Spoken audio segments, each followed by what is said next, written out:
This government meeting is brought to you by Eastworks and our local cable subscribers.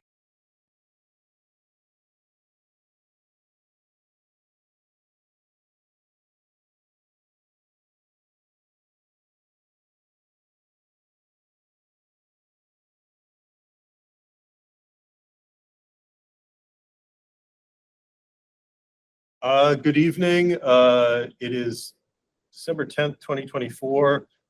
This is the Easthampton City Council Public Safety Committee. We are here in room 1 and also remote. Myself and Councilor Derby are present. Councilor Riley is unavailable tonight. Just pull up this meeting is officially called to order. We do have some minutes from the past meeting, but in reviewing them, it looks like there was some minor missing information. So as long as my committee member agrees with me, we'll defer that to the next meeting. Okay. Public speak time. So the way we run these meetings is we'll have separate public speak for each agenda item. So tonight, I believe we will be talking about the proposal to reverse the traffic on Daly Field Road and the citizen request for citywide speed limit. We may get into some of the other items, but those are the two primary items of conversation. So if there's public speak from any members of the public on any other items, public safety or otherwise, please raise your hand physically. There's no one in the room, or virtually. Okay, seeing none. We don't have a quarterly report tonight. And we don't have any new business. So getting back to continuing an ongoing business, we had a discussion last time about reversing the traffic direction on Daly Field Road through Nonotuck Park. Fortunately, we had 2 members of the Parks Commission who were here, and both of them spoke highly in favor of that proposal, as well as the reasons why that would be beneficial, more safe, as well as would help with traffic flow going into the park. I think at the time the committee was in favor of it. I don't have any comments off the top to you, Councilor Derby. We are very fortunate and pleased to have Director John Mason here. So Mr. Mason, if you have some comments you'd like to make, we're very eager to hear them. Yeah, thank you for the time this evening. Yeah, this is something it kind of goes way back. This was one of the first projects that picture of the traffic flow was actually done like 14 years ago.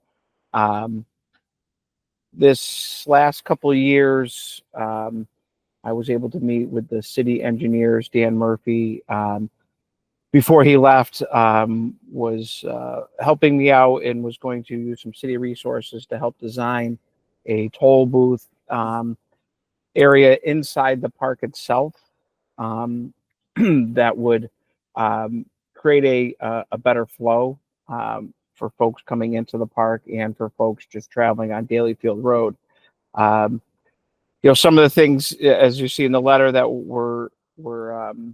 you know, we want to make sure we do this the right way.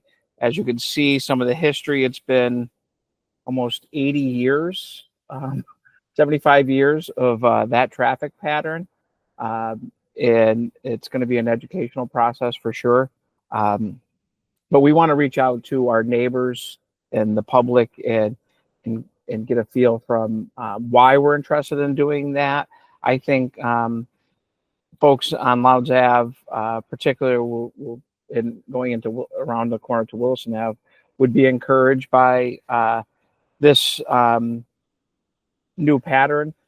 Based on weekend traffic, it becomes a safety concern when they're trying to back out of their driveways, and it's a Saturday morning, and there's 6 games going on, and pickleball and everything else that happens in the park in the summertime. It definitely causes some concerns, and we've heard from the neighbors through the years, particularly the one right across from the toll booth where it is currently, about how it affects their driveway and some of the safety concerns.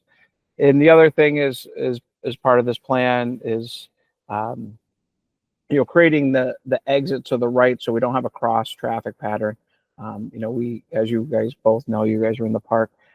We have that cross traffic pattern. So when you enter the park, you're going left, and you got people trying to get out the other way, going down the street. So they're intersecting, and we've had, thank goodness no one's been in the toll booth when it's been hit, but we've had the toll booth hit many times through the years by buses and such. So it'll be good for all the neighborhood, the park, everything. Some of the things that I know we'll need is education, signage downtown, Williston Ave, new traffic pattern. We'll have to make sure we're educating through signage. And then one thing I thought about this after was GPS, is somehow contacting coordinating with what the GPS provider, Google, things like that. When you punch it in, it's going to take you down Wilson. If it's not going to know what we did within the city, so figuring out how to educate and get those software updates and those things is a part of this puzzle. That if we go down that road, we would want to make sure we're checking all the boxes before we officially did this. We're certainly hoping we can get some real momentum on this, maybe get it done for after the summer next year, but at worst case scenario, the following year. We'd like to see the design work, and in the new toll booth entry point that would be created is not a lot of money. It's the resources are available within our department and other departments within the city to get that done on short costs. So we don't think it's going to be a big cost to the city or our department or any other department to get something like this done. But I figured the best thing would be to reach out to this committee. Public safety, traffic patterns, things like that are right up your guys' alley. So that's why we came to you guys first on this. Great, thank you. Do you have any questions? Don't. Yeah, I don't really either. I think you covered everything. I mean, I think we're going to have to think about both messaging to the public as well as be very thoughtful specifically about signage with the new pattern. I mean, obviously now when you come down Williston and turn around Lowndes, there's going to be a do not enter sign. The only way out will be to basically do a U-turn. I guess we'll have to make sure there's enough clearance for that. I'm sure there is. And I think that, one thing that's been brought up is that this road doesn't exist in our traffic rules and order. And so I think that we would basically just revise the traffic rules in order to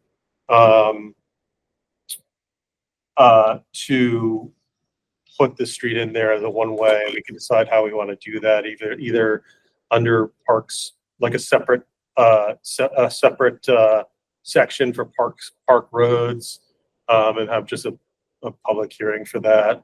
And that also allows for public input. I know that part of this conversation was to allow for public input, but otherwise I don't have a concern with it. I think it, especially as we want Nonotuck to receive more and more visitors and expand potentially the facilities there, or just expand use of the current uses there. We want to make sure that the traffic flow is optimized and safe, and especially even just as it is now, with just when you have sports events, I mean, it gets really clogged up. So I think this will help, and I like the idea. So I mentioned like basically an express lane if you're a season pass holder.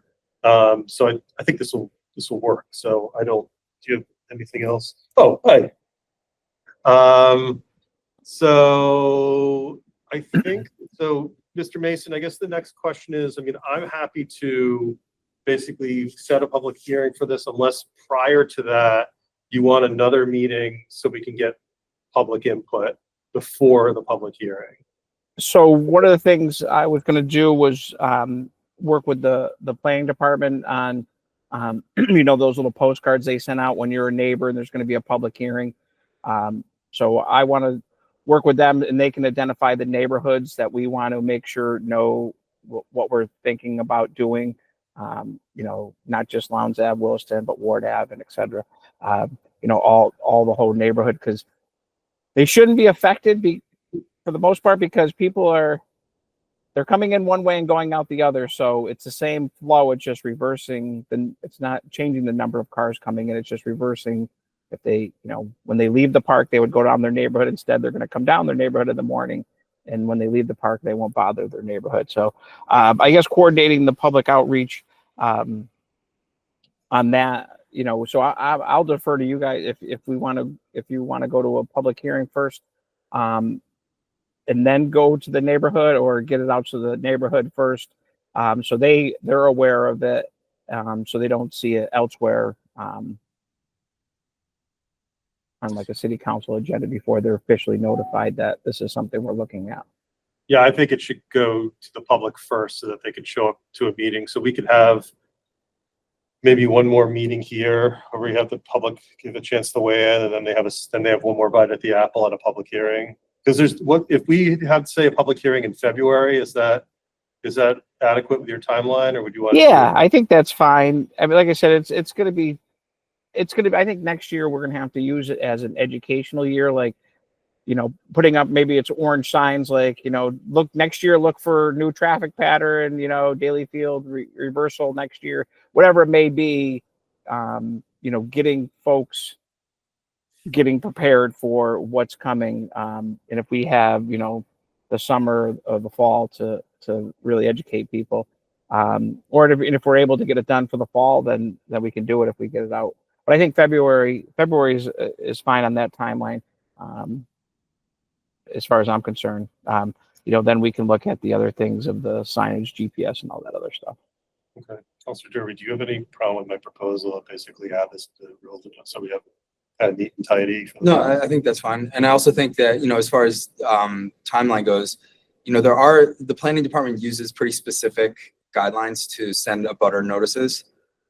So you might want to actually cast a broader net if you want to have more input, which could be just as simple as printing up some flyers and putting them in people's mailboxes in your target area, which wouldn't be as formal as, you know, mailing it out as a postcard. This government but it meeting might is just brought be to you by easier Eastworks and our local might cable take less subscribers. time. So that's one thought. And I think, you know, as far as the implementation, you know, I think that you have the users that are in the park, you're going to be able to utilize the infrastructure that already exists, like the softball, baseball, you know, committees that run those programs. If they have this information sooner rather than later, they can send it out with registration. They can send reminders through their email, you know, notices that they send out anyway. And then, you know, probably I imagine there's a pickleball, pickleball group that helps. Yes. Yeah. And so I'm sure they could send something. They probably have a mailing list they could send out to their folks, and you know, anybody that rents a pavilion, that could go out with the information with renting the stuff. So, you know, I think that there are ways to make sure that information gets disseminated that will be not super burdensome for you. Yeah, well, one of the things we've also done is, like, when we have our community outreach, especially in the new city that we had the last couple of months, is we put our A-frames out there, you know, public outreach, this date, this time, you know, with the topic that we're discussing, and get it out into the neighborhoods on Williston Ave, maybe down by the pond, things like that, and using the social media of the website, Yep. you know, working with Lindsay on that end too. So, yeah, we definitely want to get the main people that we want to make sure get input is the neighborhood, to make, because it's going to have the most direct effect on them. Yep. But just letting people know in general that that we're looking to get this done is it can only help for sure. That's good. Yeah, so our next meeting is January 14th as it stands right now. So maybe we'll all work together to get the word out there that people can come to that meeting if they have input on this, and then we'll probably plan to set a public hearing sometime in February, assuming everything continues to move smoothly. Great. And as per what I announced in the beginning of the meeting, I typically allow public speak on each item of the agenda as we go through it. So I see that we have one guest in the room, and we have two people online. Counselor, no, the two other folks online, with a virtual show of hand, if you wanted to speak to this item, please feel free to raise your virtual hand, or go on camera if you're on a phone or something. And okay, I'm not seeing anything. So any other thoughts? Oh, wait, here we go. hold on. So Easthampton basketball. No, sorry, Hi. it's me, Desiree. Hi. Do I need to say the whole kit and caboodle? Desiree Greeby, Precinct 5, Parks Perfect. Commission, every board for youth programming. I just want to back, obviously, John's proposal to, swap it and get the flow of traffic running. I also agree that we can certainly get the word out. I think that's the least of our worries, is getting the information out regarding the change of the traffic pattern and all that stuff. That's something that can be easily sent to people via Facebook or event reminders and stuff like that. So, but I'm excited kind of to move forward with this project, and I think that getting it on the agenda is a good idea. So just backing John. That's all. Great. Thank you so much. Thank you. Thanks. Okay. Anything else on this? I don't think so. Okay, so we'll plan on having one more meeting in this committee just to make sure that we've got the initial wave of public input. I think especially, to your point, Director, that sometimes the public can feel caught off guard even despite our best efforts. So I just want to make sure with something like this that we take every opportunity we can. It seems like the timeline is flexible to do that. So that will be the plan for the next meeting here, and then I'm assuming that we'll set a public hearing. And that gives me a little bit of time too to figure out the exact wording on this and how this will go, how this will be voted on and inserted into traffic rules and order. So Sounds great. any other comments, Mr. Mason? No, thank you. I appreciate you guys taking this up for us and helping us move this along.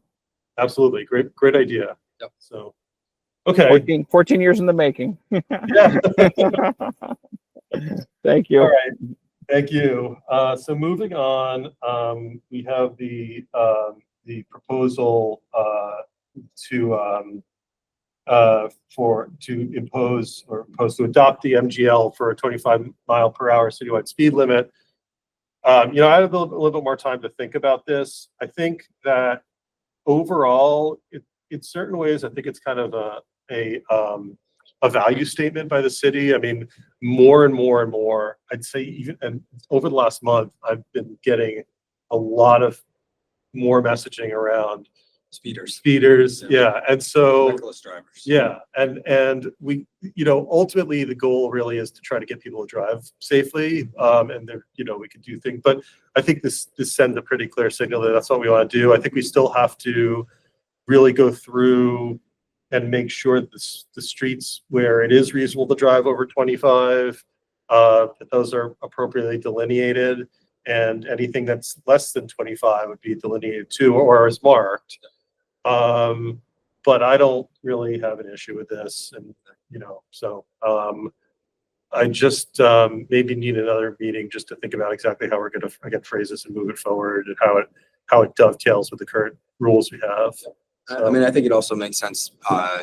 It puts us in line with our two neighboring communities as well. Yeah, Holyoke and Northampton both have it as well. So, but I think having that sign when you come in is just done one more reminder for people to slow down. right. Because I can't agree more that it seems like now more than ever people are driving erratically and not following the and if I was going to talk to Omar about getting red light cameras in Massachusetts, because we don't have them, and I see people running red lights on a daily basis, which has nothing to do with the speed limit, but does have to do with erratic driving. And places where they have those, people aren't running red lights. So It's funny you should say that, because I was reflecting on there's certain countries, I'm not suggesting we do this to members of the public, but there's certain countries where if you're speeding or you run a red light, they have these public campaigns where they just like put your face up on television. And I don't know if we should do that in Easthampton, but I mean, I I feel like there's almost more like a messaging campaign out there. I know a lot of people have been reaching out to me about speed bumps and traffic patterns, and those are all well and good, but that doesn't necessarily prevent the person from driving over the speed limit to get to the speed bump. So we really have to figure, I don't know what the secret sauce is there, but I think that we just have to keep reinforcing and modeling good driving habits. So again, we have anything from, okay, we have two people on the call. So again, this is a proposal that was initially brought by a resident, but because of city council rules and charter, we had to have a counselor sponsoring it. But basically, it's adopting a mass general law that would create a citywide speed limit of 25 miles per hour unless otherwise posted. So, you know, places like Holyoke Street or East Street that are over 25 currently would still be over 25. They would just be listed as such, but one would then otherwise assume that any street that's otherwise not marked is 25 miles per hour. If there's members of the public here who want to comment on it, feel free to raise your hand. Okay. Oh, no. Oh, yes. I do have a question on that actually, because you said it. How would you kind of identify though at what point of East Street turns to 25 if you're going to kind of reference? I like the concept behind it, but you can't have like part of the street without actually designating this one is 25 and this part is 35. You know what I mean by that? I don't know. That would just be my only suggestion or comment is if we are going to have one street that has multiple speed limits, it needs to actually be posted and not assumed. That's all. Yeah, Sorry, I mean, I I think in a case like that where you have a street where there's a variety of speeds through it, it would be posted there. Yeah, that would be clear. Yep. Okay. Yeah, That was all. That's all I was going to say is that, you know, anywhere there's a change, it would have to be posted. Yeah. We can I like maybe add into the language. So those are something to consider. Thank you for bringing that up because that's probably something I would want to incorporate into the language. And we'll look what neighboring communities are doing. Anything else? Nope. So we also have before us this review of the traffic rule and order. Our third and very participatory member of the committee couldn't make it tonight, so I didn't want to really. We're going through that kind of item by item, so I didn't want to get into that tonight because I don't want to skip a section and have to go back. Yeah. You know, there was this. We had just gotten up to this area where it's described as zone of quiet, and I think that's going to be an interesting discussion. And so I'm just going to defer that until the next meeting, unless you had any comments on that. I don't. Okay. You know, as far as roadway infrastructure and pedestrian safety items, as I mentioned, there's been a lot more, and rightfully so, concerns about speeding. I've gotten some emails about Loudville, Glendale, West Street, about that intersection. And there's some side streets off of the farther end of Main Street as you're going towards the gas station convenience store there where people are concerned about cut-throughs. So there's ongoing conversations. I mean, the reality is we can't put a speed bump on every street, but, you know, we can continue to enlist the help of our both police department, DPW, and engineers to talk about, you know, ways that we can mitigate speeding that also, you know, doesn't necessarily cost the city a lot, but if we have to invest money in safety mitigation, that's important too. But did you have anything to add? And I think that's it for the agenda tonight, unless you have anything. I want to thank the two members of the public and our colleague for coming tonight. Always good to have participation. Thank you, Director Mason, for helping to clarify further the conversation about Dalyfield Road. As noted, we'll take that up at our next meeting, which at least based on the calendar right now, as I mentioned, will be Tuesday, January 14th, 2025 at 6 p.m. probably in this room. We'll have opportunity for the public to weigh in more on the change of direction of that road. And we'll make sure that that's well advertised and discuss the other ongoing items. So this time then Move to adjourn. we have a motion to adjourn, which I will second.